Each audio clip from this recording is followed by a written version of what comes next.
오늘 우리에게 주시는 하나님의 말씀은 마태복음 8장 23절부터 9장 8절까지의 말씀입니다. 제가 봉독하겠습니다.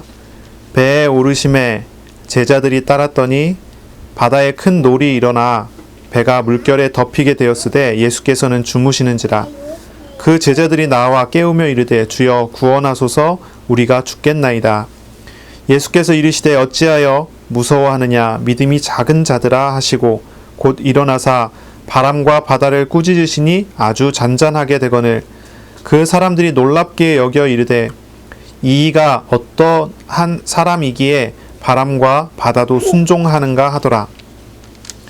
또 예수께서 건너편 가다라 지방에 가심에 귀신 들린 자 둘이 무덤 사이에서 나와 예수를 만나니 그들은 몹시 사나워 아무도 그 길로 지나갈 수 없을 지경이더라.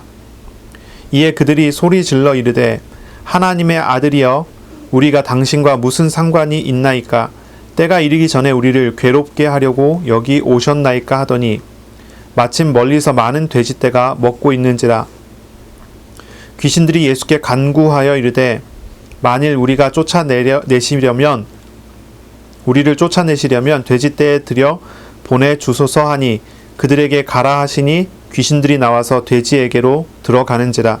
온 떼가 비탈로 내리달아 바다에 들어가서 물에서 몰사하거늘 치던 자들이 달아나 시내에 들어가 이 모든 일과 귀신 들린 자의 일을 고하니 온 시내가 예수를 만나려고 나가서 보고 그 지방에서 떠나시기를 간구하더라. 예수께서 배에 오르사 건너가 본 동네에 이르시니 침상에 누운 중풍병자를 사람들이 데리고 오거늘 예수께서 그들의 믿음을 보시고 중풍병자에게 이르시되 작은 자야 안심하라, 내 죄 사함을 받았느니라. 어떤 서기관들이 속으로 이르되 이 사람이 신성을 모독하도다. 예수께서 그 생각을 아시고 이르시되 너희가 어찌하여 마음에 악한 생각을 하느냐. 내 죄 사함을 받았느니라 하는 말과 일어나 걸어가라 하는 말 중에 어느 것이 쉽겠느냐. 그러나 인자가 세상에서 죄를 사하는 권능이 있는 줄을 너희로 알게 하려 하노라 하시고 중풍병자에게 말씀하시되 일어나 내 침상을 가지고 집으로 가라 하시니 그가 일어나 집으로 돌아가거늘 무리가 보고 두려워하며 이런 권능을 사람에게 주신 하나님께 영광을 돌리니라. 아멘.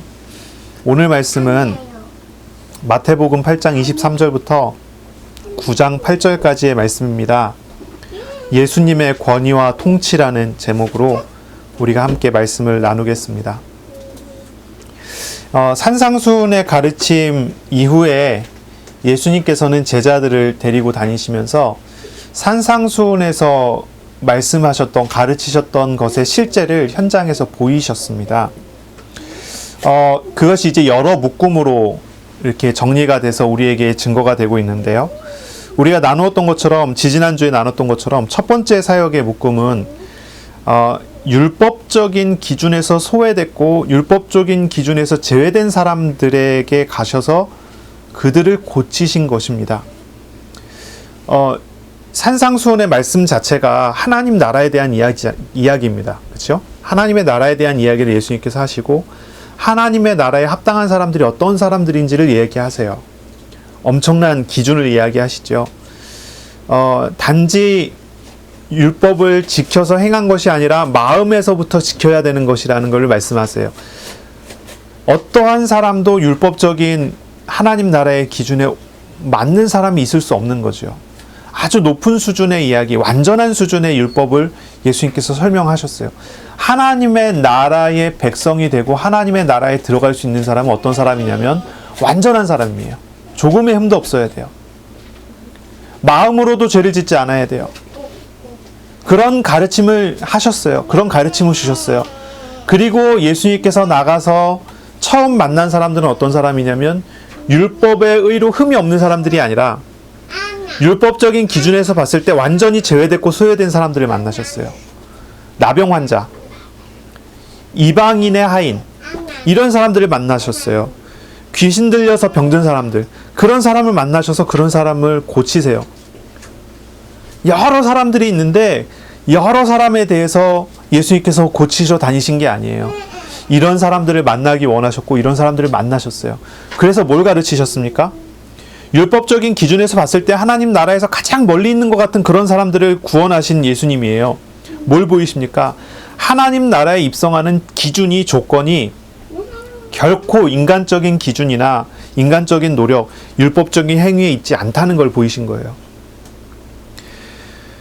하나님의 나라에 들어가는 것, 구원받는 것은요, 결코 인간적인 노력의 결과가 아닙니다. 이 모든 육신적인 문제, 육신적인 한계를 다 짊어지시는 인격적이신 하나님의 사랑에 있다는 것을 보여준 거예요. 그러니 가르치신 것에 대한 실제를 봤을 때 그 가르치신 것에 대한 내용을 우리가 깊이를 알 수 있지 않겠어요? 모르는 사람들은, 대충 보는 사람들은 산상수훈의 말씀을 보면서 나도 이렇게 살아야 되겠다 하면서 얼마나 성실하게 열심히 마음으로도 죄를 짓지 않기 위해서 노력하면서 살겠어요. 그런데 예수님께서 보이신 실제는 그게 아니라는 거예요. 뭡니까? 결국은 인간의 구원이라는 것이, 하나님의 나라에 들어가는 기준이라는 것이 결국은 인간에게 있는 것이 아니라 인간의 모든 죄와 연약한 것을 짊어지시는 인격적인 하나님의 사랑 속에 있다는 것입니다. 그래서 우리가 구원을 은혜라고 부르는 거죠. 은혜라고 부르는 거예요. 우리의 노력이나 우리의 애씀이나 우리의 어떠한 것을 가지고 얻어낼 수 있는 게 아니라는 거예요. 온전한 하나님의 사랑과 온전한 하나님의 은혜 속에 있다는 걸 가르치는 거예요. 예수님의 제자 훈련의 일환입니다. 제자들에게 이것을 보이시길 원하셨어요. 이것을 가르치시길 원하셨어요. 정말 부족하고 연약한 사람들을 일부러 예수님 부르세요. 우리가 다음 주에 나누겠지만 마태를 부르시는 장면이 나오죠. 그 장면에서 이런 얘기를 하세요. 인자가 온 것은 죄인과 세리를 구원하기 위해서 왔다는 거예요. 건강한 자에게는 의원이 필요가 없어요. 병든 자에게 필요한 거예요. 예수님께서 오셔서 병든 자, 가난한 자, 고통받는 사람들을 구원하시기 위해서 오셨다는 거예요. 그러한 사람을 제자로 부르셨어요. 그러한 사람을 제자로 부르셨어요. 세리였던 마태, 어부였던 베드로나 안드레, 이런 사람들을 부르셨어요. 소외됐고 그런 사람들. 그리고 그런 사람들에게 하나님의 나라를 보이시고 하나님 나라의 선물을 주세요. 그리고 나타내시는 거예요. 하나님 나라의 백성이 되는 것 자체가 우리의 어떠한 것을 통해서 얻어지는 게 아니라는 거죠. 우리 주님의 인격적인 사랑 속에서 이루어지는 거예요. 그러니 우리가 구원을 돌아볼 때 우리는 하나님 앞에 우리가 자신이 무엇을 내세울 수 있겠어요? 우리 신앙생활 돌아볼 때 하나님, 내가 이렇게 하겠습니다, 저렇게 하겠습니다, 그런 말처럼 얼마나 정말 의미 없는 말이 어디 있겠어요? 바로 그러한 실제를 인격적인 하나님의 사랑을 통해 이루어지는 하나님 나라의 입성이라는 것을 보여주시고, 그리고 예수님께서는 두 사람을 문답을 합니다. 첫 번째 사람은 예수님을 따라왔던 많은 무리들의 대변인 같은, 대표 같은 그런 사람이에요. 한 서기관. 그 서기관은 예수님께 질문하고 묻습니다. 내가 예수님 따라가겠습니다 라는 거예요. 예수님 어디로 가시는지 저는 따르겠습니다. 선생님 어디로 가시는지 제가 따르겠습니다. 이 서기관은 예수님께서 가르치신 기적과 보이신 나타내신 역사를 바라보고 겉모습만 딱 본 거죠. 껍데기만 본 거예요. 예수님이 하신 사역을 보고 예수님 따라가면 나에게 유익이 있겠구나, 육신적인 유익이 있겠구나, 그렇게 생각을 한 거예요. 그러나 예수님께서는 그 사람에게 이야기하시기를 여우도 굴이 있고, 그렇게 얘기하세요. 여우도 굴이 있고 공중에 새도 거처가 있는데 인자는 머리 둘 곳이 없다. 서기관이 의지하려고 하는 그런 의지할 장소가 안 된다는 거예요. 예수님의 길은 많은 사람들의 죄를 짊어지는 길이고 예수님의 길은 십자가의 길이라는 것입니다. 그러니 유익과 육신적인 어떤 유익을 위해서 쫓아가는 것이 옳지 않다는 말씀을 하시는 거예요. 또한 한 제자가 예수님께 문답을 합니다. 예수님, 저희 아버지 장사 지내고 예수님 따르겠습니다. 이 제자는요, 율법적인 기준을 가지고 또 예수님 앞에 나오는 거예요. 자기가 해야 되는 의무가 있는데 그 의무를 다 하고 난 다음에 예수님 따라야 되지 않겠습니까? 자기 아버지는 아직 죽지 않았어요. 언제 죽을지 몰라요. 예수님, 내가 우리 아버지를 부양해야 되는 책임이 있는데 그것이 끝난 다음에 되면은 그 다음에 돼서 예수님 따르겠습니다. 그러나 예수님 말씀하시기를 죽은 자들의 죽은 자를 장사하게 하고 너는 나를 쫓아와야 된다 라고 말씀을 하세요. 제자는 어떤 사람이어야 됩니까? 율법적인 어떤 기준보다도 먼저 우선 예수님을 따르는 사람이어야 된다는 것을 가르치신 거예요. 예수님은요, 하나님의 나라에 들어가는 유일한 길이 되시며 통로가 되시는 분이면서 하나님 나라의 백성은 어떤 사람입니까? 예수님만을 따라가는 사람이어야 된다는 걸 가르치신 거예요. 하나님의 나라를 살아가는 방법은 육신적 기준, 율법적 기준, 그런 것을 통해서 하나님 나라를 사는 게 아니에요. 하나님의 나라를 살아가는 것은 오직 예수님을 따르는 것입니다. 따라가는 거예요. 율법에 얽매인 사람들이 율법의 기준에 맞는 행위를 하게 돼요. 그러나 이제 제자는요, 율법에 얽매이는 자가 아니에요. 율법적 기준에 얽매여서 가는 사람이 아니에요. 세상에 얽매인 자가 아니라 이제 하나님 나라의 백성이 된 거예요. 그러면 하나님 나라의 백성답게 해야 돼요. 세상적 기준을 따라가는 게 아니라요, 하나님 나라 백성답게. 그거를 가르치신 거예요. 첫 번째 보이셨었던 치유의 기적을 통해서 하나님 나라에 들어가는 유일한 통로가 되신 예수님, 하나님의 인격적인 사랑을 설명했다면, 이제 이 문답을 통해서는 예수님께서 하나님 나라의 제자, 하나님 나라의 제자로서 어떤 우선순위를 가지고 살아가야 되는가를 가르치는 거예요. 우리는 하나님 나라의 제자가 된 거죠. 그렇죠? 예수 그리스도를 영접하여 믿었고 하나님의 집이 됐어요. 하나님 모신 사람이 됐죠. 하나님과 동행하는 사람이 됐어요. 우리가 이 땅에 살지만은 하나님 나라의 백성으로 살아요. 하나님 나라의 백성으로 우리는 살아가게 돼요. 그런데도 우리가 세상을 살아가면서 세상적인 기준과 세상적인 묶임에 많이 묶인단 말이에요. 돈의 기준에 묶이고 사람의 기준에 묶이고, 유대인 같으면요, 율법적 기준, 율법주의적 기준에 딱 묶여요. 우리는 얘기하는 거예요. 하나님, 내가 주님 따라가야 되는데 정말 주님 잘 따르기 위해서 내가 우선 돈을 벌어야 되지 않겠습니까? 내가 주님 정말로 섬겨야 되는데 내가 주님을 정말 참되게 섬기기 위해서는 이 문제부터 먼저 해야 되지 않겠습니까? 그러나 주님께서는 말씀하시기를 하나님 나라의 제자는 그런 게 아니라는 거예요. 우리의 부족함은 하나님 채워주실 거예요. 우리의 의무를 다 못하는 것은 하나님께서 책임져 주실 거예요. 우리는 먼저 우선 하나님의 나라를 구하는 거예요. 하나님의 의를 쫓는 거예요. 하나님의 나라의 백성은요, 오직 하나님 나라를 살아가는 예수님을 따르는 길을 가야 되는 거예요. 율법이나 세상적인 법칙은 하나님 나라를 살아가는데 전혀 도움되지 않아요. 오직 그리스도를 따라갈 때 모든 것을 주관하시고 인도하시는 하나님을 알게 되는 거예요. 그리고 세 번째입니다. 기적으로, 예수님께서 나타내신 기적으로 치면은 이제 두 번째 기적이죠. 그 큰 묶음이 이제 나오게 됩니다. 오늘 본문이 산상수훈 이후에 두 번째 사역의 큰 묶음입니다. 여기도 세 가지가 나오죠. 이 본문은 우리가 따라가게 되는 예수님, 우리를 인도하시는 예수님이 어떤 분인지를 알게 하는 그런 본문이에요. 예, 순서대로 이렇게 나와요. 그렇죠? 우리가 예수님이 우리를 구원하신 유일한 통로가 되셨다는 것이 첫 번째 기적이고, 그리고 그 통로를 통해서 우리가 하나님 나라의 제자가 백성이 된 사람이라면 어떤 기준을 가지고 살아가야 되는지를 가르치는 게 두 번째고, 그리고 오늘 본문을 통해서는 우리를 따라오라라고 말씀하신 예수님이 어떤 권위와 권세를 가지신 분인지를 보이는 거예요.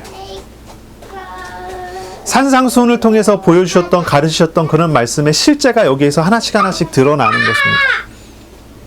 오늘 본문에는요, 세 가지 기적이 나와요. 이 세 사건은요, 예수님의 권위를 선명하게 드러내는 사건이에요. 그래서 예수님의 권위가 나타나게 되고, 이것을 통해서 유대인이나 제자들이나 그리고 또 저와 여러분에게 하나님 나라의 가르침의 실제를 경험하게 하는 겁니다.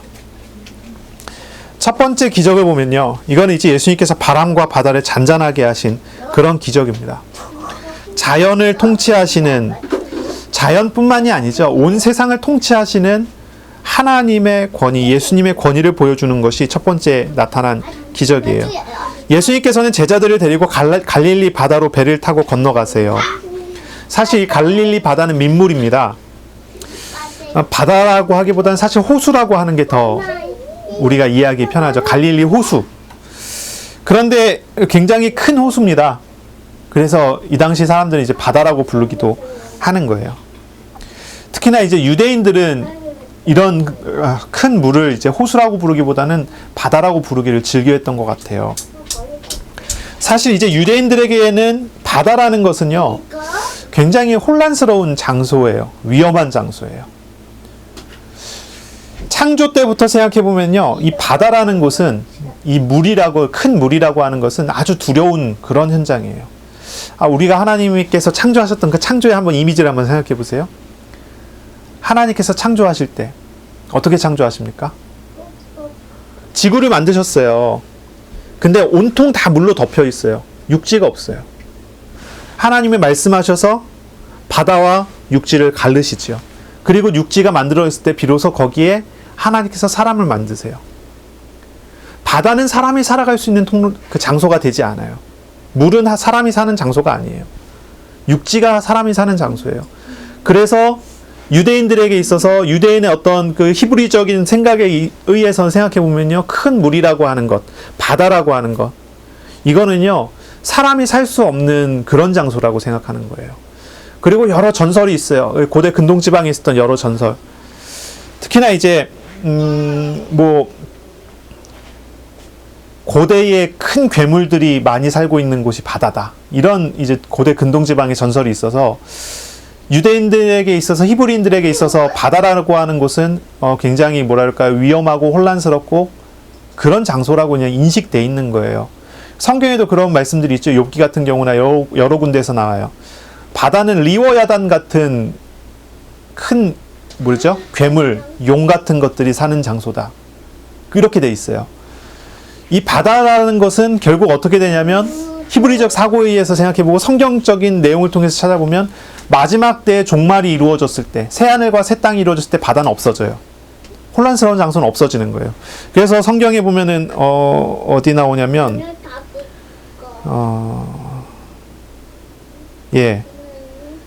다 적어놨는데 지워졌나 봅니다.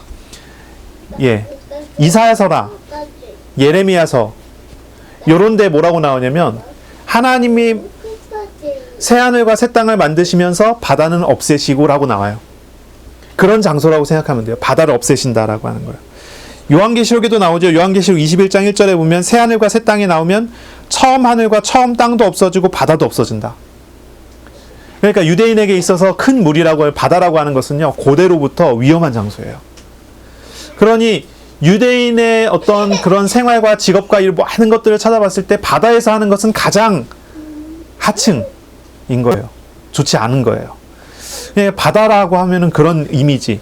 또 한 가지 이미지가 있다면 출애굽의 이미지죠.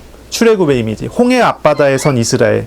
바다가 어떤 장소냐 이거예요. 바다가 홍해 앞에 섰어요. 뒤에는 예굽 군사들이 달려와요. 이제 죽게 생겼어요. 여기에 두 부류가 나와요. 무리와 제자가 나와요. 무리들은 뭐라고 합니까? 모세를 원망해요. 우리를 여기 바다에 빠져서 수장시키려고 여기를 우리를 데리고 나왔냐? 모세를 원망하죠. 그러나 모세나 여호수아 같은 사람들은 뭐라고 얘기합니까? 너희는 가만히 서서 오늘날 여호와께서 너희를 행하시는 구원을 봐라. 그렇게 얘기합니다. 그리고 하나님께서는 홍해 바다를 갈라서 마른 땅이 되게 해서 이스라엘을 거기를 건너가게 하죠. 그리고 이것에 대해서 바울이 뭐라고 표현합니까? 이렇게 표현해요. 죽었다가 살아났어요. 세례받았다고 얘기해요. 물에 들어갔다 나왔다. 그리고 결국은 큰 물이라고 하는 것, 바다라고 하는 것은 뭡니까? 죽음의 장소예요. 위험한 장소이고 혼란스러운 장소이고 죽음의 장소가 바다예요, 물이에요. 나중에 세례 요한이 세례를 줄 때 죄인에게 세례를 줍니다. 죄인을 물에 빠뜨리고 끄집어냅니다. 이 침례라고 하죠. 머리 끝까지 다 물속에 들어갔다 나와야 돼요. 우리는 이제 장로교회는 약식으로 합니다. 세례를 하지만 이건 뭘 의미합니까? 죽었다가 살아났다는 걸 얘기해요. 예수 믿는 것은요, 죄인인 내가 예수님과 함께 십자가에 함께 죽고, 그리고 예수님과 함께 다시 살아남을 의미하는 거예요. 그러니 한번 생각해 보세요. 물이라고 하는 것은 어떤 곳입니까? 바다라고 하는 것은 어떤 장소입니까? 죽음의 장소예요. 죽게 되는 곳이에요. 바다는 아주 혼란스러운 장소예요. 혼돈과 공허와 흑암이 있다고 그랬죠. 그러나 거기에 하나님께서 빛을 비추셨을 때 질서가 잡히잖아요. 그러한 장소에 바다라고 하는 곳은요. 하나님께서 도우시지 않고 하나님께서 함께 하시지 않으면 바다는 죽음과 다름없는 그런 장소예요. 그러나 하나님이 함께 하시면 바다는 아주 안전한 곳이 되지요. 바뀌어지지요. 바로 그러한 이미지가 이스라엘 사람들이 가지고 있는 바다라고 하는 큰 물이라고 하는 이미지예요. 예수님께서 제자들에게 배를 타고 건너편으로 가자. 갈릴리 바다 건너가기 시작했어요. 그런데 예수님은 곧 주무십니다. 그리고 풍랑이 일어났어요. 제자들 중에 어부 출신이 있습니다. 그런데 이 어부 출신이요, 감당할 수가 없는 위험이에요. 이제 배가 뒤집어질 것 같은 그런 위험이 오게 됐어요. 갈릴리 바다는요, 아무런 예고 없이 갑자기 풍랑이 일어나는 걸로 유명한 그런 바다라고 해요. 종종 그런 일이 가끔 일어난대요. 이 바다는 세상과 같은 그런 곳이에요. 죽음과 같은 위험은 언제나 아무런 예고 없이 갑자기 닥쳐와요. 어느 날 갑자기 질병이 오고, 어느 날 갑자기 사고가, 어느 날 갑자기 죽음과 같은 위험이 다가와요. 우리가 하나님을 믿고 의지한다고 하더라도 이런 위험이 없는 게 아니에요. 예수님을 모셔들고 우리가 예수님과 함께 이 세상을 예수님의 배를 타고 함께 생활을 합니다. 그런데 우리가 어느 날 갑자기 이 갈릴리 바다와 같은 위험과 갈릴리 바다와 같은 죽음의 위협 같은 게 오는 거예요. 이스라엘 사람들에게 있어서 바다의 이미지가 선명하게 드러나는 거예요. 제자들에게 있어서 바다에 나가는데 바다에서 이제 죽음이라는 것이 생각하게 되는 거예요. 아, 죽게 됐구나. 제자의 길이 특히 이런 바다와 같아요. 예수님의 길은 십자가를 향하는 길이거든요. 이 길은 평안하고 안식한 길이기보다는 박해와 위협이 항상 있는 그런 길이에요. 풍랑이라고 하는 자연현상을 통해서 보여준 이런 위협이에요. 예수님과 제자의 길에서 사탄의 방해가 있어요. 이런 위협이 일어나요. 바리새인과 같은 사람의 위협이 나타나게 될 거예요. 그것을 보여주는 거예요. 풍랑이 있는 바다에 배 타고 나갔단 말이에요. 우리에게 보여주는 상징이래요. 우리의 인생길을 보여주는 거고, 우리의 인생길은 가만히 있어도 그런 풍랑을 만나는 그런 길이라는 거죠. 또 한 가지는 제자의 길은 적극적으로 그런 위험 속에 들어가는 길이라는 걸 보여주는 거예요. 죽음의 이미지와 같은 그런 바다. 우리는 죽음을 향해 달려가게 됐고요. 죽음을 향해서 우리는 나아가게 돼요. 하지만 이런 길은 어떤 길입니까? 우리 하나님이 함께 하시는 길이에요. 우리는 홍해를 건너가는 겁니다. 하나님이 함께 하시면서요. 우린 바다의 가운데의 길을 건너가는 거예요. 우리 주님이 함께 하시기 때문에. 죽음 같고 위험하고 죽을 수밖에 없는 것 같은 그러한 위협이 보이는 그런 길이지만, 실제로 두려울 수밖에 없는 그런 장소지만, 우리는 그 두려울 수밖에 없는 그런 장소에 우리 주님과 함께 가는 거예요. 풍랑이 있는 바다에 있지만 제자들은 예수님을 찾습니다. 예수님께 요청을 합니다. 주여 구원하소서, 우리가 죽겠나이다 라고 말을 합니다. 우리가 주님을 부르고 예수님을 주님이라 부르고, 우리가 예수님께 구원에 대한 요청을 하고, 우리가 주님께 우리의 다급한 심정을 말을 합니다. 기도입니다. 예배입니다. 이에 예수님께서는 일어나십니다. 그리고 제자들을 책망하시죠. 믿음이 적은 자들아, 책망하세요. 그리고 일어서서 바람과 바다를 꾸짖으십니다. 그때 바다가 잔잔해지죠. 우리와 함께 하시는 예수님, 그 예수님께서 모든 것을 통치하고 다스린다고 하는 그런 권능을 보이십니다. 예수님께서는 제자들이 일부러 바다로 데리고 나가셨어요. 여러 가지 목적이 있었겠죠. 예수님 따라 붙었던 무리들을 피하기 위한 목적도 있었을 거고, 또 한 가지는 제자들을 따로 분류해서 가르칠 내용이 있었던 거고요. 예수님께서 제자들을 따로 분류해서 가르치시고자 했을 때 정말로 가르치고자 하는 내용이 무엇이었을까요? 그럼 죽음과 같은 바다에서 보이시는 구원의 길이에요. 그것을 보이고 나타내시는 거예요. 예수님께서 우리와 함께 한다는 것은 무엇을 의미합니까? 우리가 세상 속에서 살아가지만 세상의 얽매인 자가 아니라 하나님의 나라를 누리며 하나님과 동행하는 사람으로 산다는 것을 얘기한 거예요. 우리가 주님께서 함께 한다는 건 그래요. 세상에 법칙이 있어요. 양육강식이라고 하는. 강한 자는 잡아먹고요. 약한 자는 잡아먹혀요. 세상이 실제로 그렇게 흘러가지 않습니까? 그렇게 흘러가요. 예수 믿는 많은 사람들이 직장 생활을 하고 사업을 하면서 뭐라고 얘기합니까? 성경 말씀대로, 목사님 가르침대로 사업을 하고 직장 생활을 하고 하면은 안 됩니다. 얘기해요. 왜 그러냐? 그러면 다 뺏긴대요.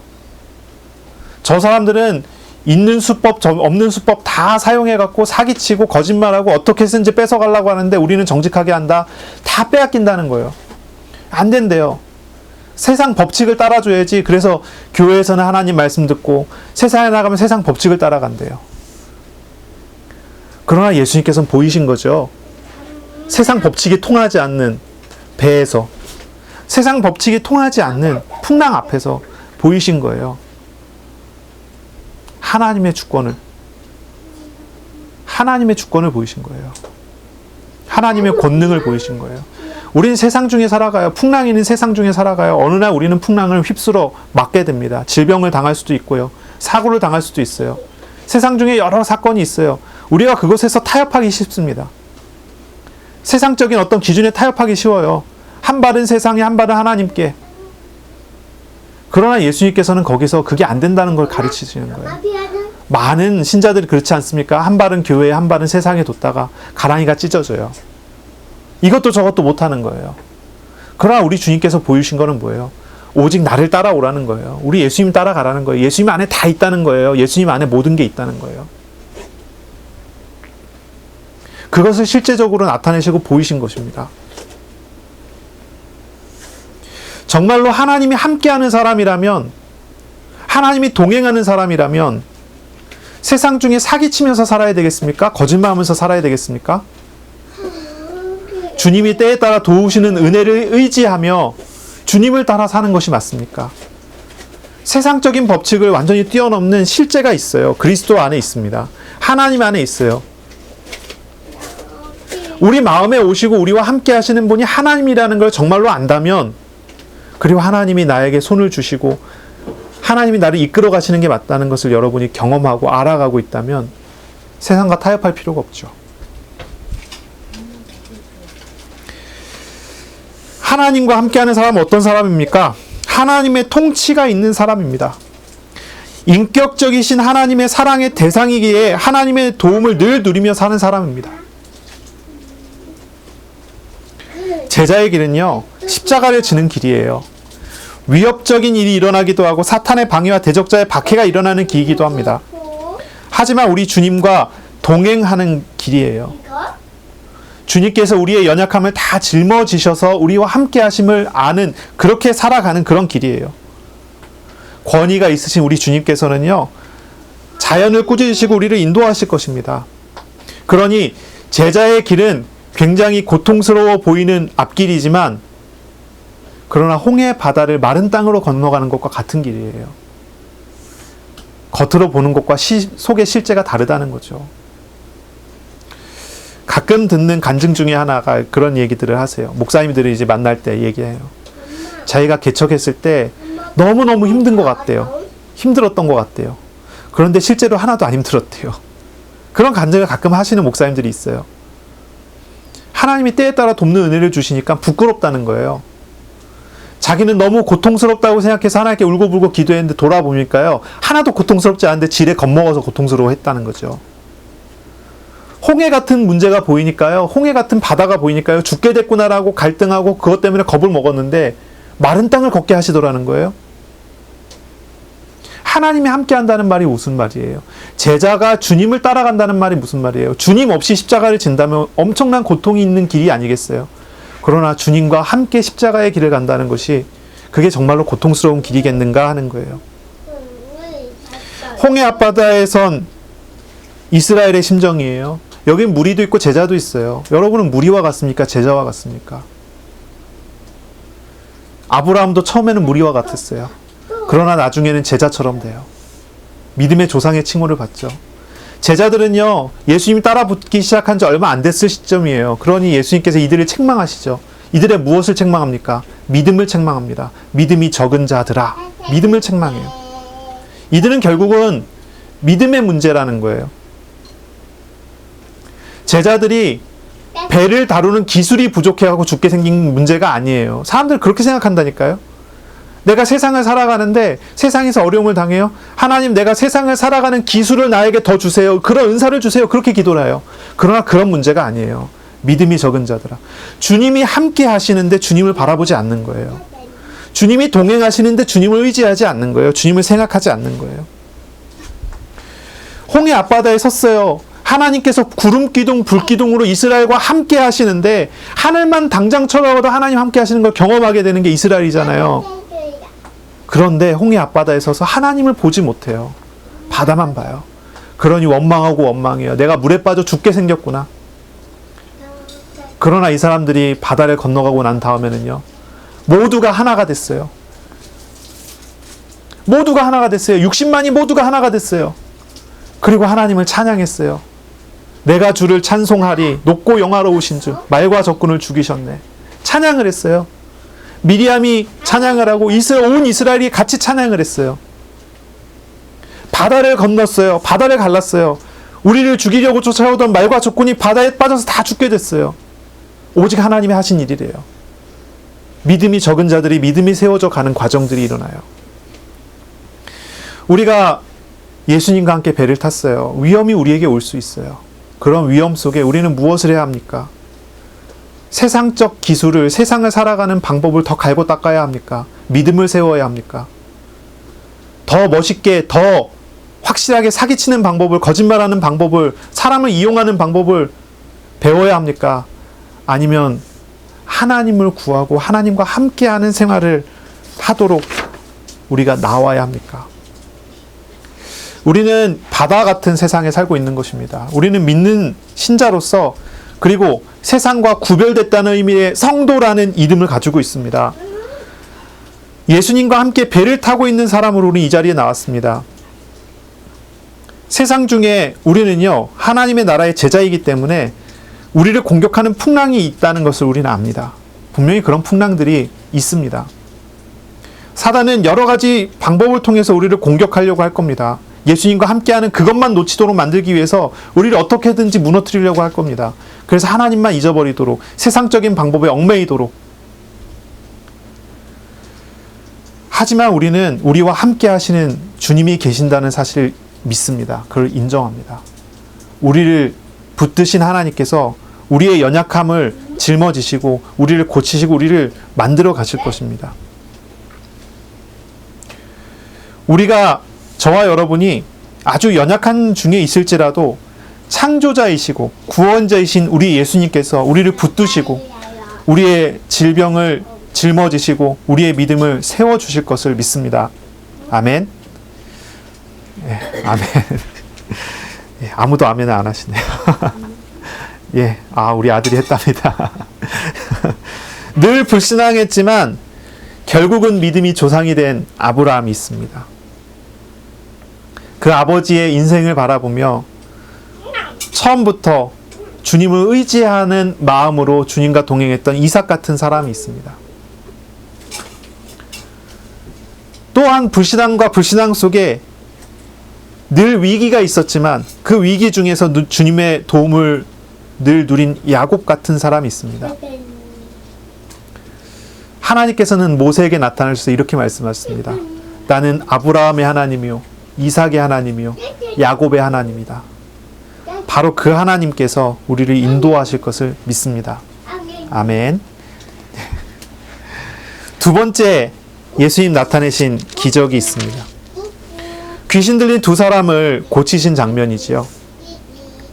여기에 이제 가다라 지방에 예수님께서 이제 가셨다고 그러는데요. 가다라 지방은 어디냐면은 이제 갈릴리 바다의 남동쪽 10km 정도에 있는 데가볼리라고 하죠.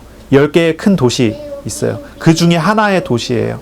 우리가 마가복음 읽을 때 거라사 지방에 예수님께서 가서 군대 귀신 들린 사람을 고치시는 장면이 나오지 않습니까?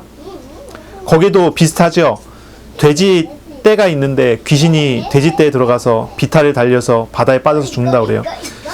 이 가다라 지방도 거라사 지방하고 비슷한 지방인 것 같아요. 비탈이 있고 바다가 있어요. 돼지를 많이 키우는 지방이에요. 거라사 지방하고 가다라 지방이 비슷해요. 그래서 어떤 사람들은 생각하기를 예수님께서 2번 사역을 하셨다라고 생각하기도 하고, 또 어떤 사람은 생각하기를 이 가다라 지방이라고 하는 그런 명칭을 아마 마태가 거라사 지방을 가다라라고 그렇게 마태식의 읽기를 했을 거다. 그러니까 단어를 읽는 방법이 달라서 거라사라고 썼을 거다. 이렇게 얘기하는 사람이 있어요. 근데 제가 봤을 때는 2번 사역을 하신 것 같아요. 여기서도 사역을 하셨고 저기서 사역하셨고, 여기 산상수훈을 하시고 난 다음에 바다 건너가고 사역을 하셨고, 마가복음은 어디죠? 오병이어였나요? 그런 사역을 통해서 일들을 하시죠. 어쨌든 이제 2번의 사역이 일어나요. 여기도 이제 마찬가지예요. 뭐 가다라든 거라사 지방의 마티식 읽기던 간에 이제 그거보다는 더 중요한 게 뭐냐면 이 지역 자체도요. 이방인 지역이에요. 이방인 지역이고 돼지를 키우는 지역이고, 여기에 유대인들이 살았지만 이 여기 있는 유대인들은 율법을 따르지 않습니다. 로마 군대에 돼지 고기를 납품하는 일을 하는 사람이에요. 그러니까 부정한 짐승을 키우면서 부정한 음식을 납품하는 사람들이니까 율법적 기준에서 봤을 때는 이 사람들은 부정한 사람들이죠. 그런 사람들이에요. 그러니까 이방인 지역이고 돼지 키우는 지역이고 부정한 지역. 거기서도 그 사람들 중에서도 더 부정해서 귀신 들린 사람들, 그런 사람을 예수님께서 만나세요. 배를 타고 넘어가서 그 사람 딱 만나고 다시 배 타고 넘어오세요. 이 2사람 만나기 위해서 예수님 넘어가신 거예요. 일부러. 이것을 통해서 예수님께서는 제자들에게 보이세요. 뭘 보이시냐? 뭘 보이십니까? 아주 선명한 하나님 나라의 이미지가 여기서 그대로 나옵니다. 하나님 나라의 이미지. 하나님의 나라다라고 이야기했을 때는요, 대적이 있다는 뜻이에요. 나라가 있다는 얘기는 대적이 있다는 거예요. 이 마귀 사탄, 이 귀신과의 영적인 어떠한 그러한 전쟁을 보여주는 그런 장면. 아주 귀신과 예수님께서는 정면으로 충돌을 하세요. 정면으로 충돌을 하세요. 이 귀신 들린 사람들이 뭐라고 외칩니까? 이렇게 외칩니다. 당신이 우리와 무슨 상관이 있나이까? 때가 이르기 전에 우리를 괴롭게 하려고 여기 오셨나이까? 이렇게 얘기를 해요. 이게 무슨 얘기예요? 이 귀신 들린 사람들은요, 이 지역을 대변하는 사람들이에요. 이 지역을 대변하는 사람들이에요. 이 지역은 유대인 지역이 아니잖아요. 그런 얘기예요. 이 지역은 유대인 지역이 아니고 이방인 지역인데 당신은 거기서 사역해야지 여기 왜 오냐는 거예요. 당신 나라에 있어야지 왜 우리나라로 와서 우리를 괴롭게 안 하는 거예요. 제자들은 그러한 말들을 다 듣는 거예요. 그러한 표현들을 듣는 거예요. 군대 귀신 들린 자, 우리가 이제 마가복음에서 이제 읽었죠. 군대 귀신 들렸다. 레기온이라고 하는 단위, 군대라는 단위인데, 한 사람 마음에 귀신이 한 군대가 들어가 있어요. 그것이 가지고 있는 이미지가 그 지역을 장악하고 있는 마귀의 이미지예요. 어쨌든 이런 부분들을 보여주시고 이런 부분들이 나타나게 하는 거예요. 그리고 예수님께서는 거기서 아주 정면으로 귀신을 쫓아내세요. 귀신은 하나님의 말씀에 순종해야 합니다. 자칫 잘못하다가는요, 사람들이 이원론에 빠지기 쉬워요. 이원론. 그 당시의 문화가 헬라 문화예요. 헬라 말을 썼어요. 갈릴리 지역의 사람들은요, 2가지 언어를 썼어요. 첫째는 아람어를 썼어요. 두 번째는 헬라어를 썼어요. 2가지 언어를 써요. 신약 성경이 전부 헬라어로 기록이 되어 있죠. 무식하다고 하면은 조금 죄송한 얘기지만, 베드로 같은 경우 어부 출신이잖아요. 많이 배운 사람 아니에요. 그런데 이 베드로가 베드로서를 쓰잖아요. 헬라어로 써요. 그러니 공용어예요. 그리스 말이에요. 헬라어라는 것이. 이 헬라 문화권 안에 있는 거예요. 이 사람들은요. 헬라 철학 안에 있는 거예요. 헬라 철학은요, 이원론이라고 하는 바탕에 있는 그런 어떤 철학이에요. 그러니까 헬라 말을 쓰는 사람들의 대부분은 이원론적인 영향을 받고 있어요. 이원론이 뭐냐면 세상이 둘로 이루어졌다는 거예요. 영적인 것과 육신적인 것. 영적인 것은 선하고 육신적인 건 악하다 이렇게 가르쳐요. 이제 헬라 철학에서 얘기하는 거예요. 그래서 이제 영적인 것은 다 선하고 육신적인 건 다 악하다고 하니까 하나님은 영으로만 계시고 사람이 있다는 건 하나님이 될 수 없어요. 왜냐하면 육신이 약한데 어떻게 하나님이 악한 몸을 입고 오냐. 그래서 나 후대에 이제 바로 한 세기가 지나서 기독교회 안에도 여러 이단들이 나와요. 이런 이원론 때문에. 그리고 또 다른 이원론이 있어요. 어떤 이원론이냐면 이런 식의, 이 사람들은 이원론적인 사고에 굉장히 익숙한 사람들이거든요. 하나님의 나라가 있고 마귀의 나라가 있어요. 하나님과 마귀는 서로 대적을 하고 하나님과 마귀는 서로 싸운대요. 맞습니까?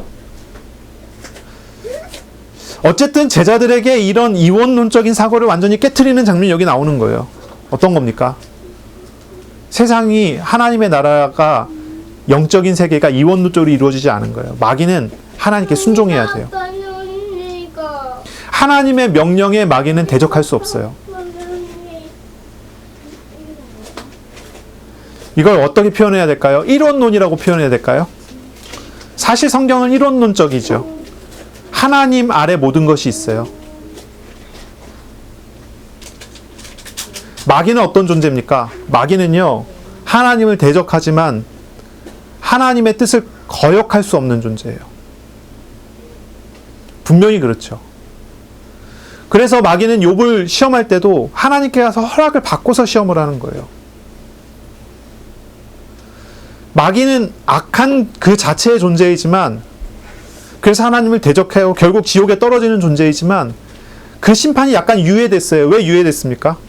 하나님이 인간을 사랑하셔서 인간을 구원하시기 원하셨기 때문에 유예를 시켰지, 마귀가 하나님과 치열하게 싸우는 중에 이런 세계가 유예된 게 아니라는 거예요.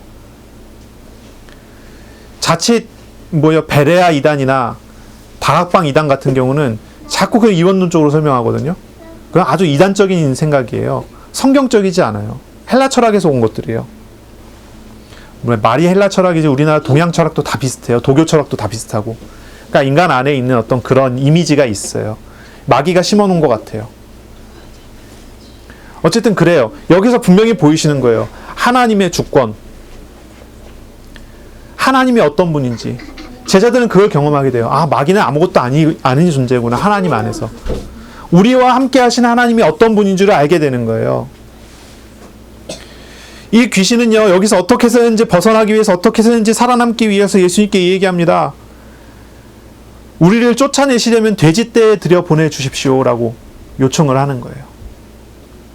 그래서 하나님이 예수님께서 허락하십니다. 그리고 돼지떼에 들어갔어요. 어떻게 됩니까? 돼지떼조차 물에 다 빠져서 죽게 되는 결과가 옵니다. 어떤 거예요? 더 이상 예수님께서 그 지역에 가셨을 때 더 이상 그곳은 마귀가 다스리는 나라가 되지 않는다는 거예요. 마귀의 완전한 꺾임을 설명해주는 그런 장면이죠. 마귀는 어떻게 해서든지 저기서 벗어나지 않으려 했지만 예수님께서 가셨을 때 다 꺾여버렸어요. 바로 그런 것입니다.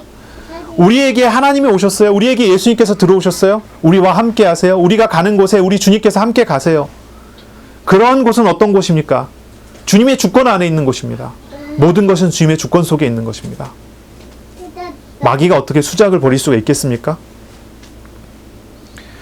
그런데 결과가 더 이상한 결과가 나옵니다. 더 이상한 결과가 나와요. 이 가다라 지방 사람들은 예수님의 권위를 보고 놀랐습니다. 하지만 이 사람들이 예수님의 권위를 거절합니다. 하나님의 나라의 일을 받지만, 하나님의 나라가 어떤 것인지를 경험했지만, 하지만 그 사람들은 하나님의 나라보다 자신의 경제가 더 중요하게 생각한 것 같아요. 그래서 이 사람들이 완강히 거부했고 심한 반대가 일어납니다.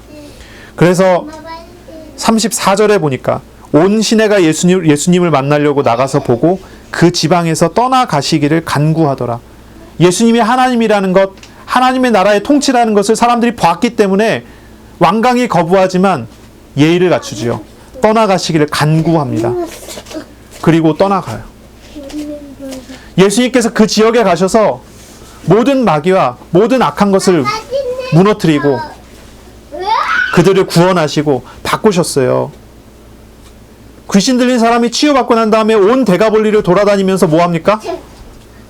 예수님에 대해서 증거하고 돌아다니잖아요. 그러나 그 지역의 사람들은, 당장 그 지역의 사람들은, 마귀에게 억눌려 있던 그 사람들은 다시의 마귀의 품으로 들어가기를 원하고 예수님 떠나기를 요구해요. 우리가 신앙생활을 해 나가는데 우리 마음에 주님을 우리는 알잖아요.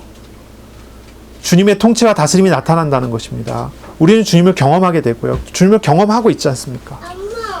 그러나 사람의 마음이 주님보다는 우상을 더 요구하고, 주님, 내가 우상을 따라가겠습니다. 주님께서 잠시 물러나십시오. 그렇게 하는 거예요. 다 그런 모습이죠.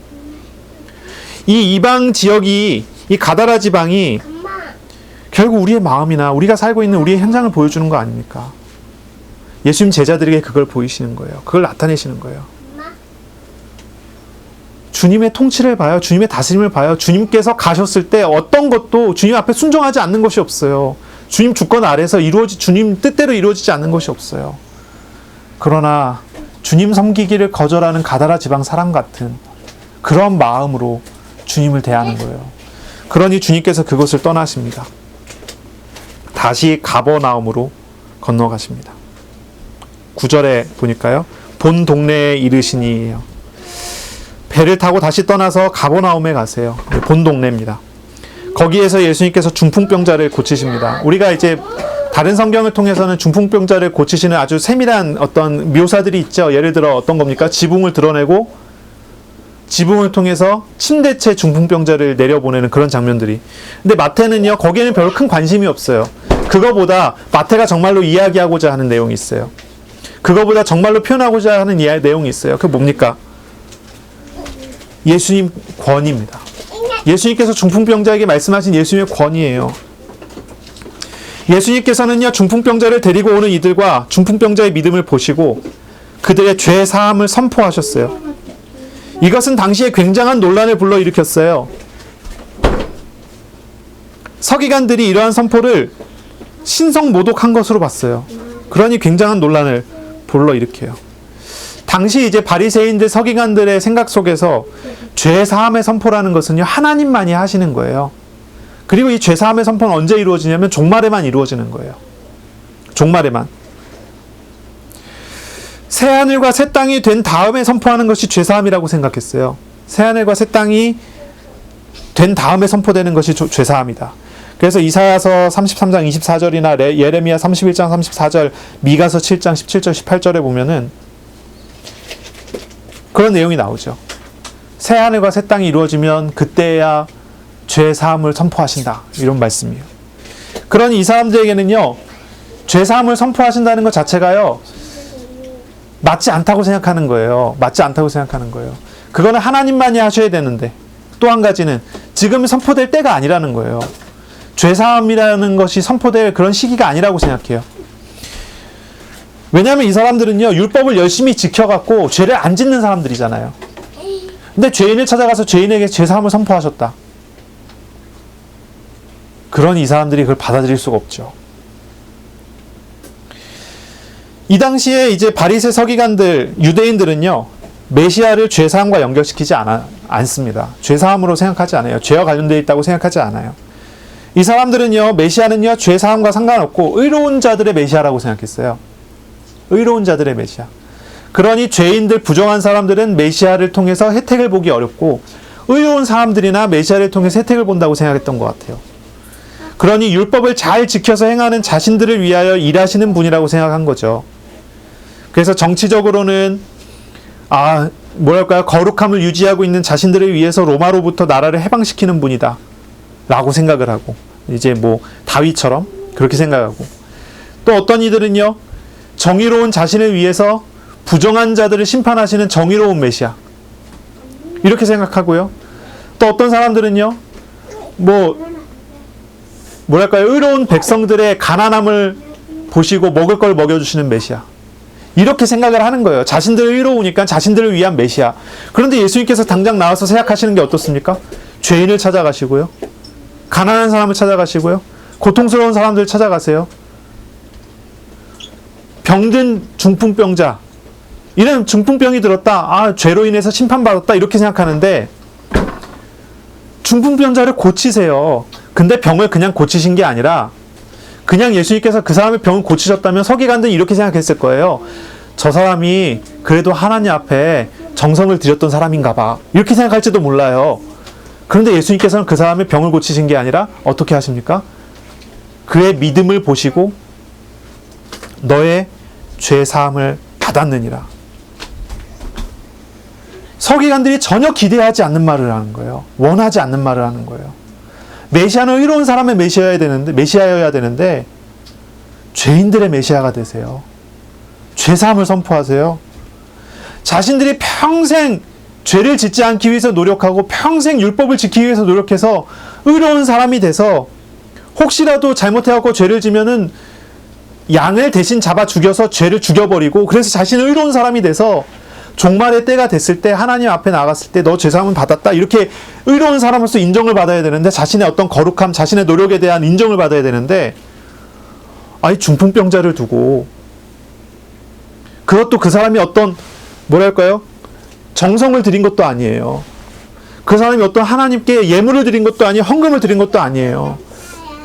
눈에 보이지도 않는, 눈에 보이는 물질을 드린 것도 아닌데요. 눈에 보이지도 않는 믿음을 칭찬하시면서 너의 죄사함을 받았느니라. 그러니까요, 이 사람들이 아주 심한 반대를 하기 시작하는 거예요. 이방인 지역에 들어가서 이방인 지역에서 귀신 들린 자를 쫓아내시고 구원하셨는데 그 사람들은 어땠습니까?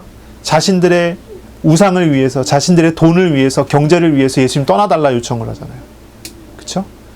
이제 주님의 부르신 사람들, 선민이라고 하는 사람들, 유대인들에게 와서 여기에서 마땅히 하셔야 되는 메시아의 일을 행하시는데, 하나님 나라를 거기에 선포하시고 하나님 나라가 나타났는데, 이제 거기서 서기관들이, 바리새인들이 예수님을 거절하기 시작하고 예수님의 권능을 보고 예수님이 하나님 하신 일이라는 것을 봤으면서도 하나님의 권능을 아무도 부정할 수 없는 그러한 일이 거기 그 자리에서 일어났으면서도 서기관들 그때부터 예수님을 어떻게 죽일 모의를 하기 시작을 합니다. 왜 그렇습니까? 자신들의 위치와 자신들의 권능에 침범을 받기 시작하잖아요. 자신들의 노력과 자신의 육신적인 어떠한 애쓴 율법주의적인 행동에 대한 보상을 받을 수가 없잖아요.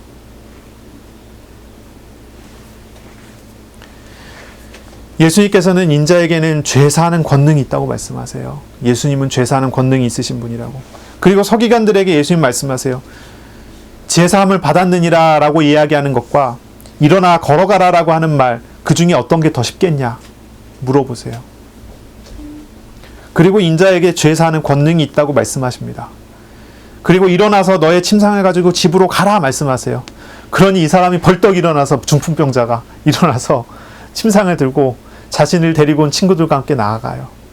그거를요, 그 자리에 몰려든 너무나 많은 사람들, 그 수없는 많은 사람들이 그 사실을 그 자리에서 다 본 거예요. 그러니 어떻습니까? 8절에 이야기하기를 무리가 보고 두려워하며 이러한 권능을 사람에게 주신 하나님께 영광을 돌리니라. 하나님이 하신 일로 다 본 거예요. 하나님이 하신 일로 다 경험을 한 거예요. 그 자리에 하나님의 나라가 임했다는 것을 사람들이 경험한 거예요. 가르친 그 내용의 성취를 경험한 거예요.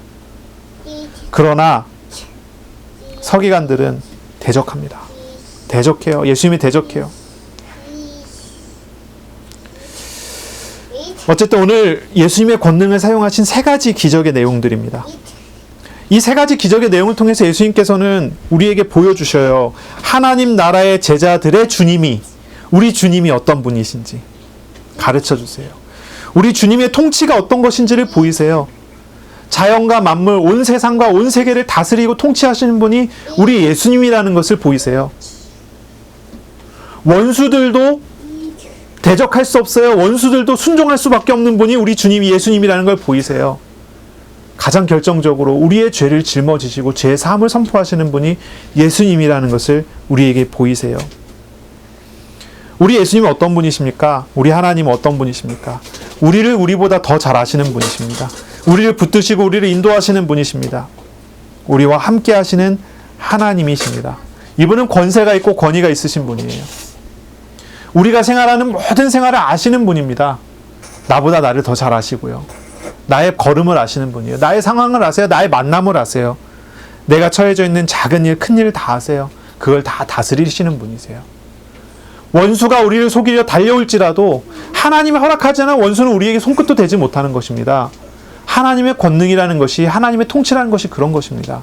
우리는 정말로 죄인이고 하나님 앞에서 합당하지 못한 존재인데도 우리를 짊어지셔서 우리에게 죄사함을 선포하시는 바로 그 하나님이세요. 우리를 사랑하시는 주님. 우리를 사랑하시고 우리와 함께 하시는 그 주님이, 그 권세 많으신 주님이 우리를 인도하신다고 말씀하십니다. 우리는 세상을 살아가는 항해 중에 우리 하나님을 경험하게 될 것입니다.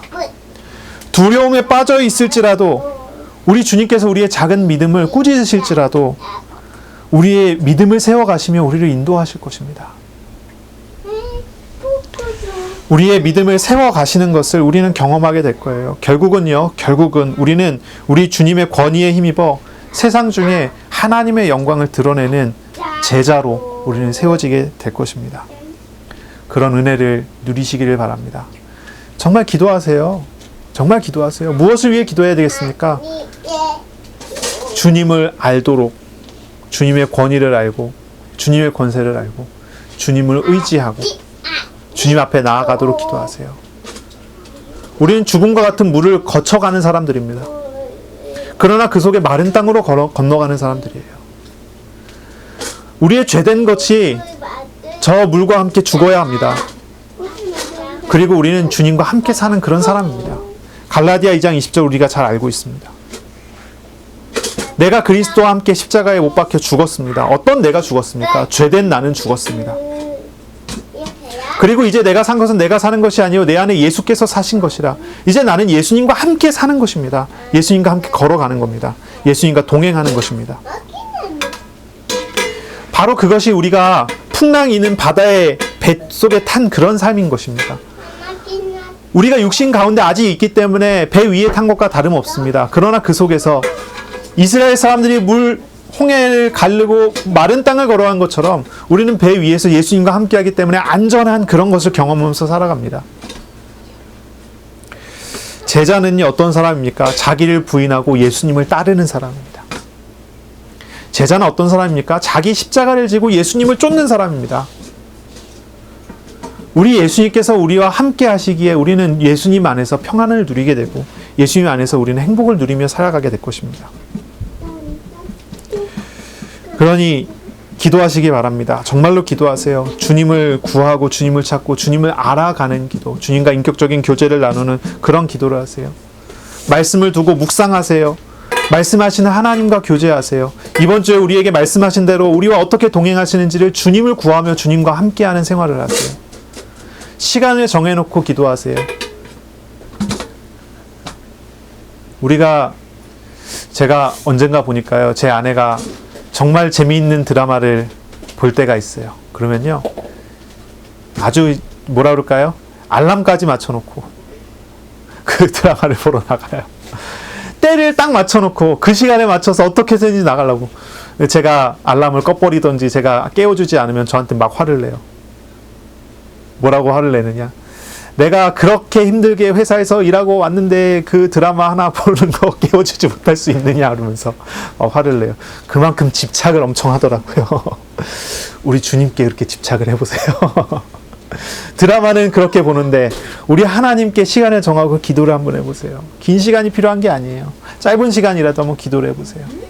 주님을 구하고 주님을 찾는 시간, 말씀을 두고 말씀하시는 하나님을 만나는 시간. 드라마의 주인공을 그렇게 사랑하셔서 그렇게 열심히 기대하고 고대하다가 만나시는데 우리 주님을 만나세요. 말씀하시는 주님을. 요즘에 드라마 안 보시는데 죄송합니다. 그리고요, 정말로 기도하면서 말씀하시는 하나님께서 나에게 말씀하신 대로 어떻게 동행하시는지를 현장에서 기도하면서 누리세요. 사람을 만날 때, 때를 만날 때, 일을 할 때, 때때마다, 상황마다 하나님이 도우시는 손길을 경험해 나가시는 겁니다. 그런 은혜를 누리시기 바랍니다. 우리 주님의 권위와 통치입니다. 우리 예수님의 권위, 온 세상 만물을 다스리는 그런 권위가 있습니다. 그리고 그 주님께서 나를 사랑하셔서 나에게 오셔서 나를 통치하십니다. 그런 은혜를 누리는 한 주간이 되시기를 예수님의 이름으로 축복합니다. 아멘. 기도하겠습니다. 살아계시고 역사하시는 우리 주님 감사합니다. 오늘도 말씀하심으로 주님이 어떤 분인지 가르쳐 주시고 주님을 알아갈 수 있도록 도우시니 감사합니다. 주님, 이번 한 주 동안에도 기도하며 주님을 구하며 주님과 동행하는 그런 시간 되게 하여 주옵소서. 우리의 생각, 우리의 마음, 우리의 우상과 우리의 모든 악한 것들, 약한 것들이 전부 내려놓아지고 오직 주님을 쫓아가는 그런 시간 되게 하여 주옵소서. 감사합니다. 예수님의 이름으로 기도합니다. 아멘.